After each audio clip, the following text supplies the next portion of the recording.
یقین ہے دنیا ٹل سکتی ہے مگر میرے مصطفیٰ کا فرمان نہیں ٹلے گا.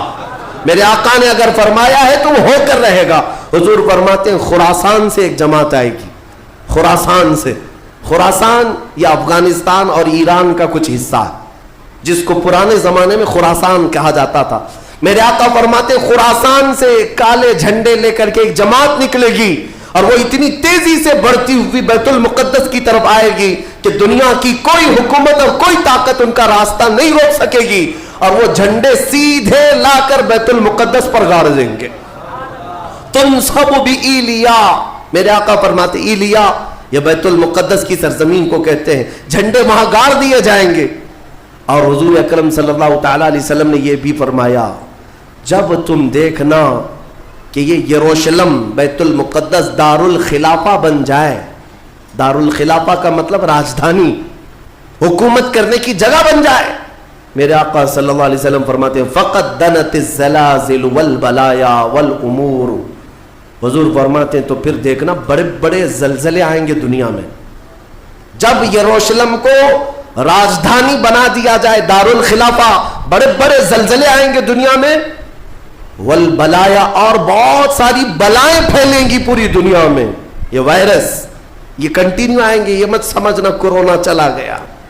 ہاں یہ سب اب کنٹینیو آنے والی ہیں بلائیں. پوری دنیا میں بلائیں پھیل جائیں گی اور اتنے بڑے بڑے معاملات ہوں گے جن کو تمہارے کانوں نے سنا نہیں ہوگا. حضور نے فرمایا.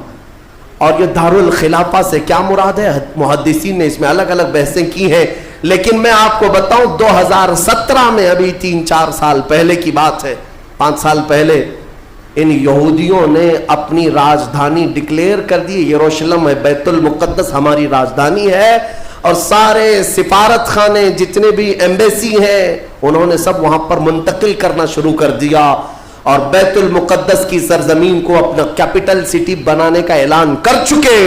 اور میرے آقا کی حدیث صادق آ رہی ہے, جب وہ راجدھانی بنے گی اب بڑے بڑے زلزلے ہوں گے اور پوری دنیا میں بلائیں پھیلیں گی اور بڑے بڑے معاملات ہوں گے.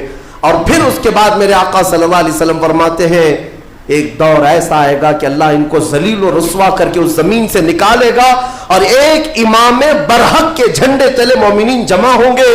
پوچھا گیا وہ امام برحق کون ہوگا؟ میرے آقا فرماتے ہیں وہ میری اولاد میں سے ہوگا, اس کا نام میرے نام پر ہوگا, اس کے باپ کا نام میرے باپ کے نام پر ہوگا, اور اللہ اس کو امام مہدی کی شکل میں بھیجے گا. ہاں یہ زمانہ بہت قریب آ چکا, یہ زمانہ بہت قریب آ چکا. میں بارگاہ رب العزت میں آج جمعۃ الوداع میں یہی دعا کرتا ہوں کہ مولا اگر زندگی کی سانسیں باقی ہیں تو امام مہدی کی فوج میں ہمیں جگہ عطا فرما, ان کے جھنڈے تلے مولا ہمیں امن و امان عطا فرما دے, دنیا سے ظالموں کے چنگل سے مولا ایمان والوں کو آزادی عطا فرما, کفار و مشرکین کے تسلط سے مومنین کو آزاد فرما دے. اے رب ذوالجلال احسن الخالقین, اس ماہ مبارک میں اگر تو ہمیں مولا ان راتوں میں ان دنوں میں عبادتوں کو قبول کیا اور بھیک میں کچھ دے تو مولا صرف اتنا دے دے کہ پوری امت کو مولا خیر و عافیت عطا کر دے, کھوئی ہوئی عزت و وقار عطا فرما دے, ہمارے ناحق قید کیے ہوئے بچوں کو مولا آزادی عطا فرما دے, بے قصور جیلوں میں بند ہمارے بچوں کو مولا آزادی عطا فرما دے. وصلی اللہ تعالی علی خیر خلق محمد وآلہ واصحابہ اجمعین, وآخر دعوانا الحمد للہ رب العالمین.